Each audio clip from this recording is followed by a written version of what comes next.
In 1911, Elias Mercer accepted a post as keeper of the North Point Lighthouse, perched alone on a jagged cliff above the roaring northern sea. The last keeper had vanished. Only his coat and boots remained, neatly folded by the door, as if he undressed before disappearing into the wind. Locals whispered about the light never going out. Even during blackouts or storms, it kept shining, pulsing, like a heartbeat carved into fog. Elias dismissed the stories. He believed in structure, in oil, in physics.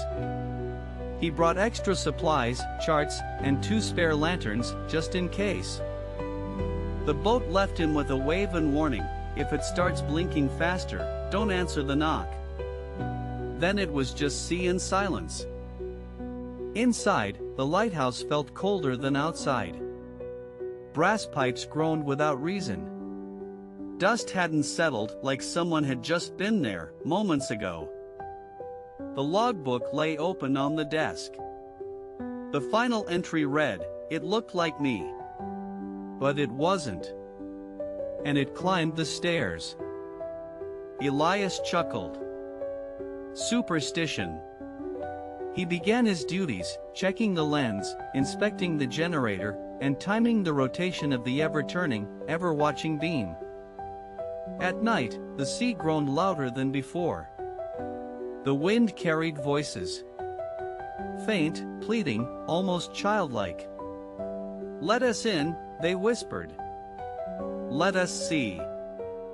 He ignored them. Locked every door. But the next morning, there were wet footprints on the wooden stairs, leading up, not down. He assumed it was rain until he saw the salt crust. The prints led to the light chamber, which was locked from the inside. His keys didn't work. The metal had rusted overnight. Through the small pane, he saw a figure staring into the ocean, unmoving, unbreathing. He spent the day convincing himself it was reflection. A trick of curved glass. But that night, the beam blinked faster. Thump. Thump. Thump. Then came the knock. Not loud, just 3 slow taps on the iron door. He didn't move.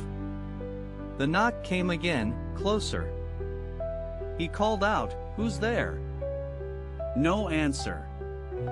Just a reply tap, mimicking his own heartbeat.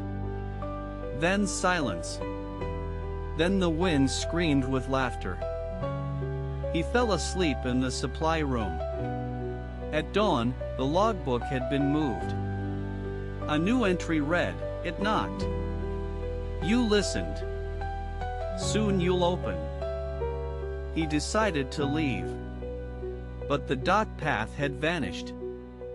The cliff now stretched into fog forever. The boat never returned that week. In the mirror, his eyes were wrong, grayer, distant. Sometimes, his reflection smiled before he did.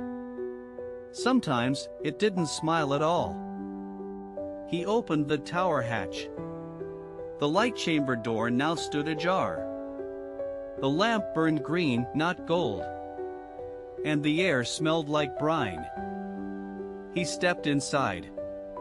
The figure was gone. But his coat, wet and covered in barnacles, hung on the chair. It was his. Under it lay another logbook, older, decayed. Pages were soaked but readable. They wait beneath. They mimic. They ascend during moonless tides. From then on, he kept the light burning manually. He didn't trust the autogear. Some nights, the beam aimed itself downward, toward the sea. The next storm was unlike any other. Wind tore shingles off the roof. The foghorn failed. But the light kept blinking, now blood red. Water leaked through the walls, though the tower stood high. With every wave crash, he heard names. His name. Over and over. He boarded the stairs, hammering wood into doors.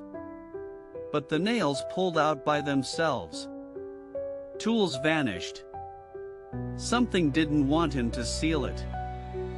He carved symbols from the old book into the floor. They shimmered. But the next day, they were reversed, and he couldn't remember the meanings. A second Elias appeared in the mirror. This one blinked slower. Spoke when he didn't. It mouthed, "Trade." He shattered the glass. The face remained. He stopped writing in the logbook. But new entries kept appearing. Descriptions of his dreams. His fears. Thoughts he never said aloud. Eventually, his voice changed. It echoed before he spoke. One day, it asked, "Why do you resist?" But he hadn't opened his mouth.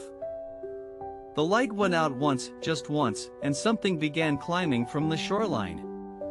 He heard it dragging chains and humming a lullaby.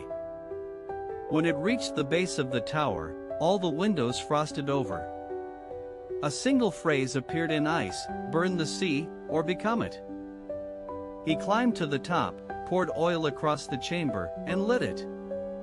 But the flames bent inward, feeding something unseen behind the lens. The light flared back on, brighter than ever. The beam passed over the sea, and the sea stared back. Elias hasn't slept in weeks. He sees eyes in the waves. Sometimes, hands. Sometimes, his own face surfacing, smiling, mouthing, "Let go." His final entry was found years later, scorched into the desk wood: "If the light calls you, don't answer. If you see yourself, run." The tower remains. Still shining. Never off. No keeper ever returns from it. But the door is always open, and the stairs always invite. And the light keeps turning. And watching. And waiting.